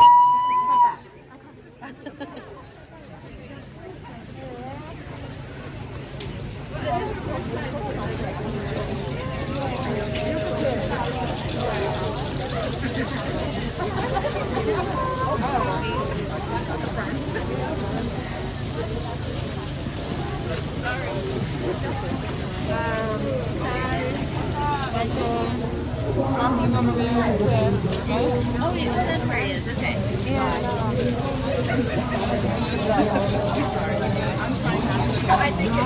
Are you ready?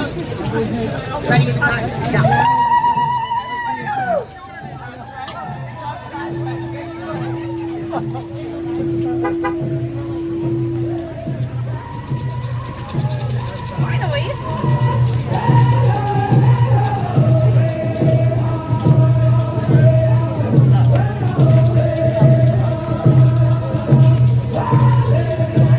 When indigenous lives are under attack, what do we do?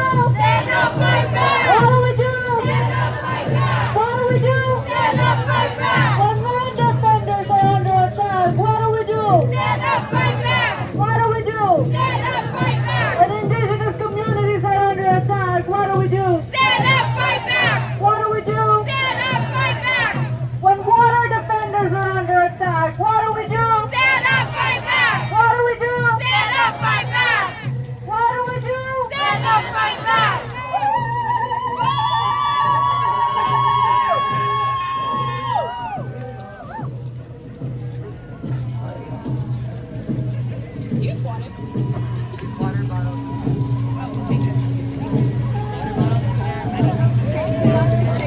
after me. We are not vanishing.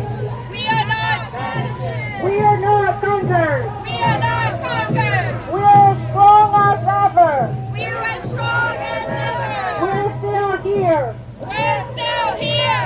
We are not vanishing. We are not vanishing. We are not conquered. We are not conquered. We are as strong as ever. We are as strong as ever. We're still here. We're still here. We're still here. We're still here. We're still here. We're still here.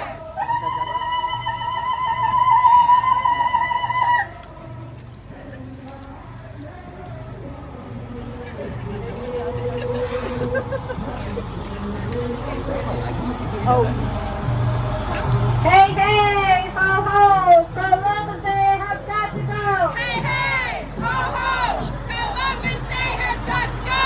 Hey, hey, ho, ho, Columbus Day has got to go. hey, hey, Ho, ho, Columbus Day has got to go. hey, hey, ho, ho, Columbus Day has got to go. Hey, hey, ho, ho, Columbus Day has got to go. Hey, hey, ho, ho, Columbus Day has got to go. Hey, hey, ho, ho, Columbus Day has got to go. Hey, hey, ho, ho, Columbus Day has got to go. Hey, hey, ho, ho, Columbus Day has got to go. Hey, hey, ho, ho, Columbus Day has got to go. Hey, hey, ho, ho, Columbus Day has got to go. Hey, hey, ho, ho, Columbus Day has got to go. Hey, hey, ho, ho, Columbus Day has got to go. Hey, hey, ho, ho, Columbus Day has got to go. Hey, hey, ho, ho, Columbus Day has got to go. Hey, hey, ho, ho, Columbus Day has got to go. Hey, hey, ho, ho, Columbus Day has got to go. Hey, hey, ho, ho, Columbus Day has got to go. Hey, hey, ho, ho, Columbus Day has got to go. Hey, ho, ho, Columbus Day has got to go.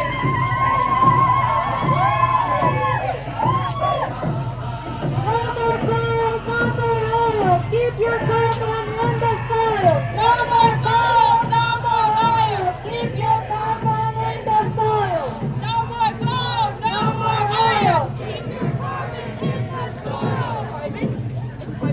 No more gold, no more iron. Keep your carbon in the soil. No more gold, no more oil. No more gold, no more oil. Keep your carbon in the soil. No more gold, No more oil. Keep your carbon in the soil. No more gold, no more oil. Keep your carbon in the soil. no more gold, no more oil. Keep your carbon in the soil. No more gold, no more oil.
free the land. Free the people, free the land. Free the people, free the land. Free the people, free the land.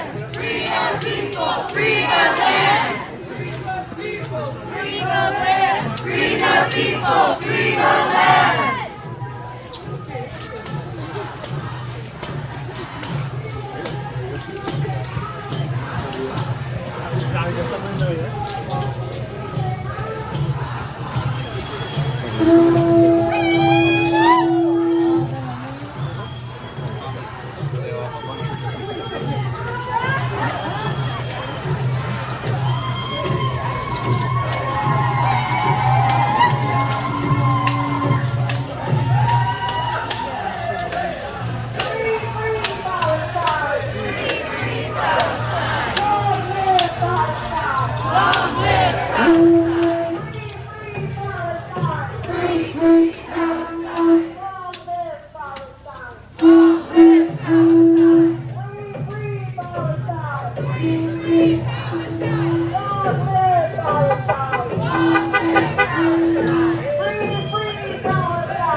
No borders! No walls! Stand up, fight back! Stand up, fight back! Stand up, fight back! Stand up, fight back! Stand up, fight back!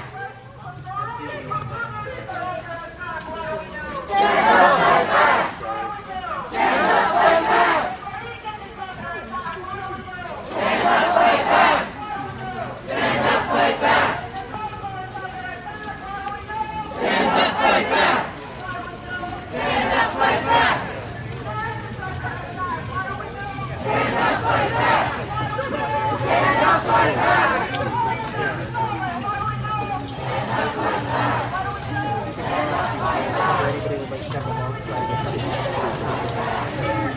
Stand up, fight back!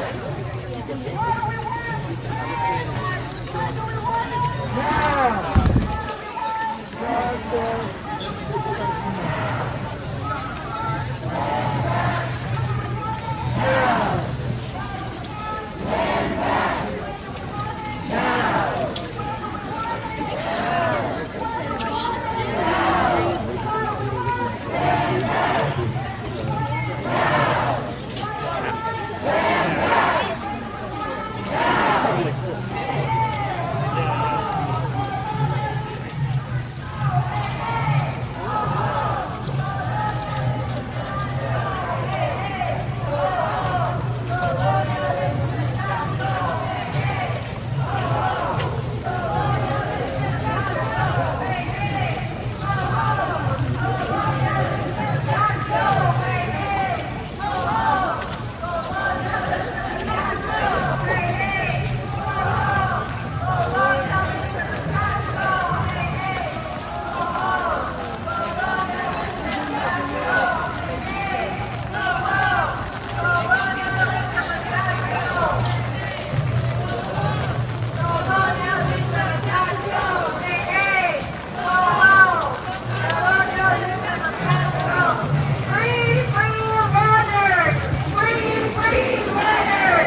have a reading of the flag.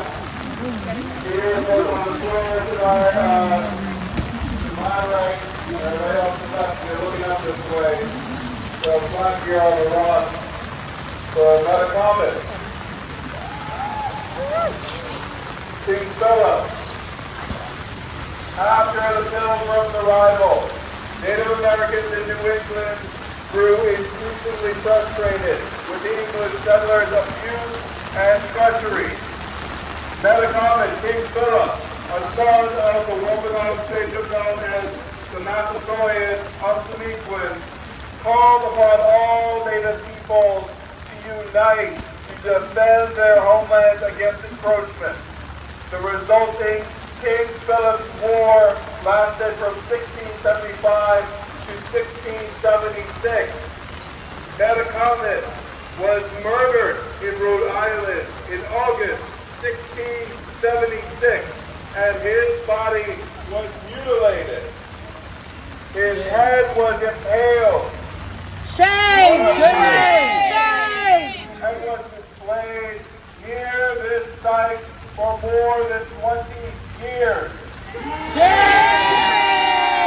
One head was sent to Boston.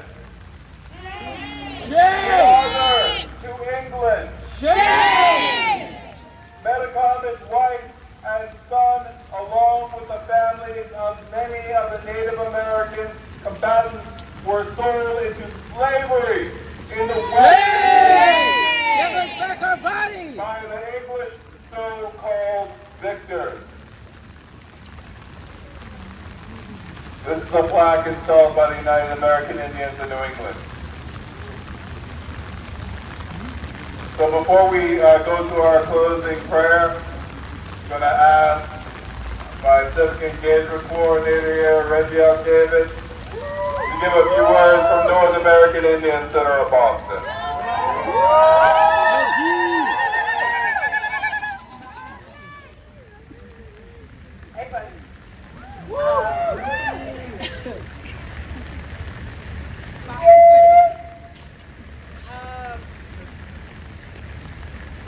So earlier this week, I was called to speak by my aunties. I was called to speak by the movement. I was called to speak by the people I trust my life with. I was called to speak by the Creator. I was called to speak by my grandmother. My name is Raquel. I'm Haitian and Canadian Inuk, and I'm the Civic Engagement Coordinator at the North American Indian Center of Boston. I've been a staff member for the past 4 years.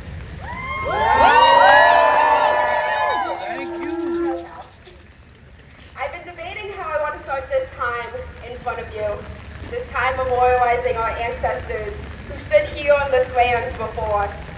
One setter, Frank James, coming to mind. The Hairy Wampanoag tribe, who, quite literally, received state recognition status within the Commonwealth just last week. A more complicated system that should ever be allowed within one of the first contact states.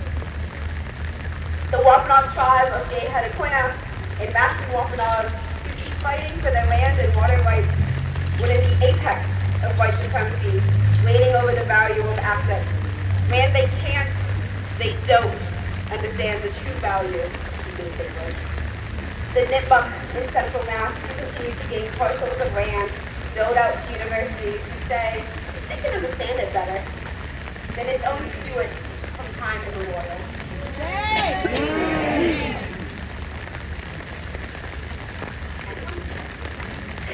Reflecting on the National Day of Mourning, I thought about how I came to this place in time, this organization that holds me, the mentors that teach me, the inevitable Venn diagram of past and present interlocking.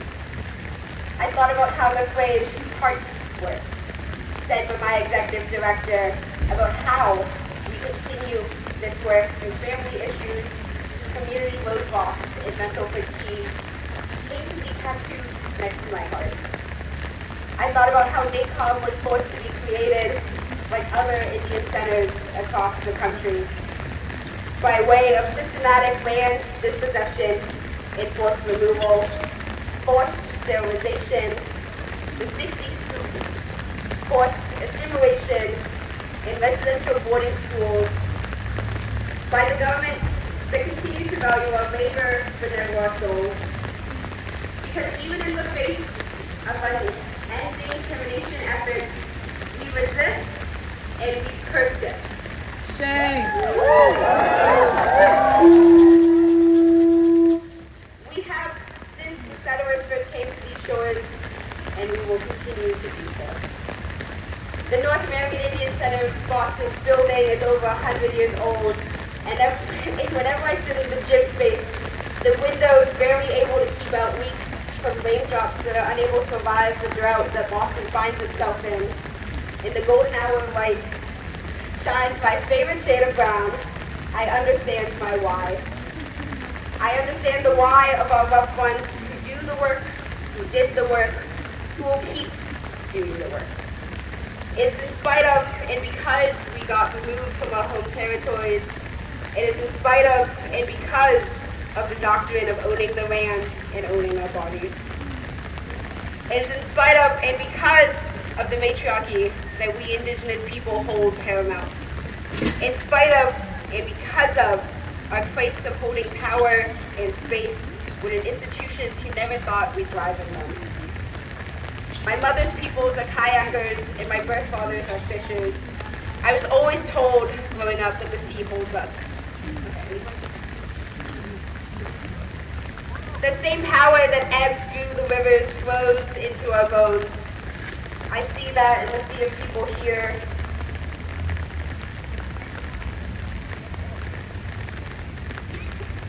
My phone is not having fun with this phone. I see that in the sea of people here, the sea of change that keeps ebbing through the sacred time.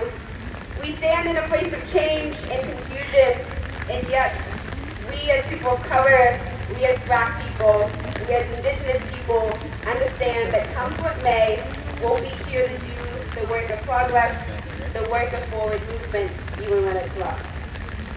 I do know that the only way for me to keep standing here is to say thank you to Raquel, Halsey, to John McSweet,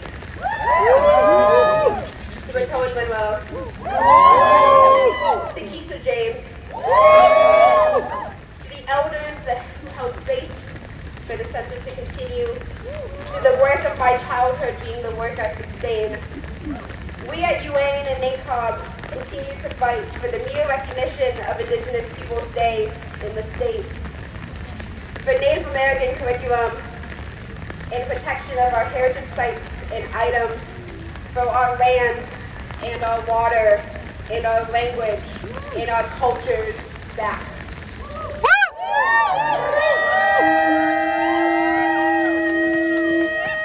We at NACOB and UAN stand here today to demand this from the streets of Plymouth, from the streets of Boston, and from all streets in the Commonwealth. Whose streets? Our streets! Our streets! Our streets!